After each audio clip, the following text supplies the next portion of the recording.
Essentially, I was having an affair with a man who's married to a Victoria's Secret model. At the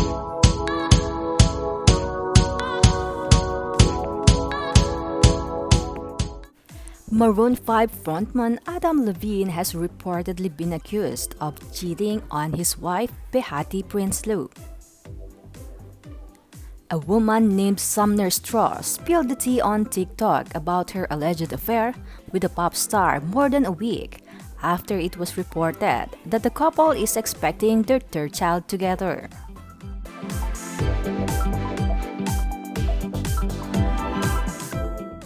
Sumner said in her TikTok video, "I was having an affair with a man who's married to Victoria's Secret model," she claimed. "At the time, I was young, I was naive, and I mean, quite frankly, I feel exploited. I wasn't in the scene like I am now, so I was definitely very easily manipulated." Maroon 5 is practically elevator music at this point, so I'm sure you know who Adam Levine is. Adam and I were seeing each other for about a year. After I stopped talking to him over a period of months, this is how he came back into my life, she continued. The Instagram model showed an alleged DM that she received from Levine, in which he asked if it's okay with her if he names his unborn baby after her. After reading his DM, Summer said she feels like I have to be in hell at this point. My morals were unknowingly being compromised. And here's how Sumner admitted her affair with Adam Levine. I'm gonna rip the Band-Aid off because I've retaken this like 10 times now. Essentially, I was having an affair with a man who's married to a Victoria's Secret model. At the time, I was young, I was naive, and I mean, quite frankly, I feel exploited. I wasn't in the scene like I am now, so I was definitely very easily manipulated. Maroon 5 is practically elevator music at this point, so I'm sure you know who Adam Levine is. But Adam and I were seeing each other for about a year. After I stopped talking to him over, a period of months, this is how he came back into my life.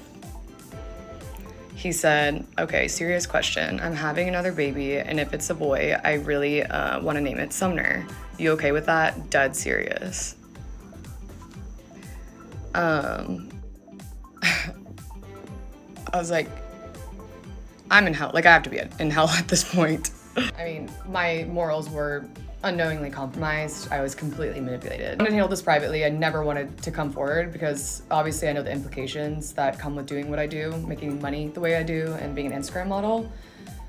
So being tied to a story like this, it's like, I know the stereotypes. I had sent some screenshots recklessly to a few friends I thought I trusted, and one of them had attempted to sell to a tabloid. So here I am. As per Sumner, she said she never wanted to come forward, knowing the implications that come with doing what I do, making money the way I do, and being an Instagram model, and the stereotypes associated with being an influencer. I just wanted to make a part 2. I feel like it's obviously necessary. Hindsight is 2020. I initially wanted to go in and talk about how remorseful I feel and how embarrassed and disgusted I am with myself, but I didn't want people to look at it and think like, oh, she's playing the victim. But in reality, it had the opposite effect. Something I now realize I didn't touch on enough was the fact that one of my friends had attempted to sell it, which I realized yesterday whenever they reached out to me for comment. And so I was completely frantic. That is why that video is, for one, just so all over the place, and two, why I didn't touch on some of the things that I initially would have liked. So in this video, I'd like to address some of those things. I only came forward because I wanted to kill whatever story the tabloid had.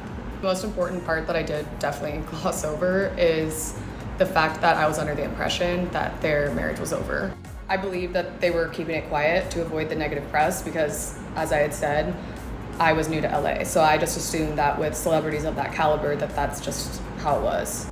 And that's why I feel exploited, because he knew I believed everything that he said because of my vulnerable position of being new to LA.